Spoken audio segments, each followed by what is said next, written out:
And how much does cleaning the beach really matter if you got 1,000-foot tsunami about to hit? Not that much. DC is like, kind of.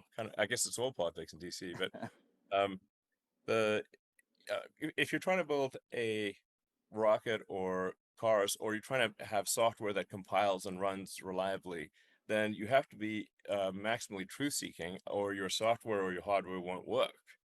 Um, like there's no, you can't fool math. Like math and physics are rigorous judges. So I'm used to being in like a maximally truth-seeking environment, and that's definitely not politics. Um, so anyway, I'm glad to be back in technology. What drove you to jump back into the ring? Well, I think I felt for with Zip2, we built like incredible technology, but it never really got used. Um, I think at least from my perspective, we had better technology than say Yahoo or anyone else, but it was constrained by our customers.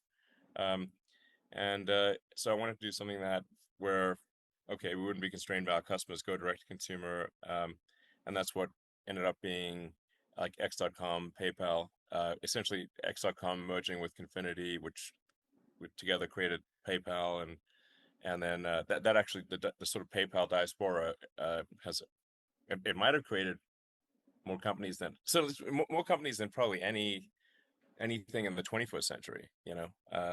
So many talented people were at the combination of Confinity and X.com. Um, so I just wanted to like I felt like we kind of got our wings clipped somewhat with Zip2, and it's like, okay, what if our wings aren't clipped and we go direct to consumer? And that's what PayPal ended up being.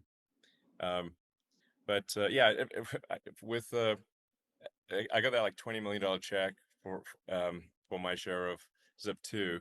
At the time, I was living in a house with four housemates, um, and had like, I don't know, 10 grand in the bank, and then the this check arrives in the mail, of all places, and it's in the mail, then my bank balance went from 10,000 to 20 million and 10,000. You're like, well, okay, still have to pay taxes on that and all, but then I ended up putting almost all of that into X.com, and as you said, like just kind of keeping almost all the chips on the table. Um, and Yeah, and then after PayPal, I was like, well, I was kind of curious as to why we had not sent anyone to Mars. And I went on the NASA website to find out when we're sending people to Mars, and there was no date. I thought maybe it was just hard to find on the website, but in fact, there was no real plan to send people to Mars.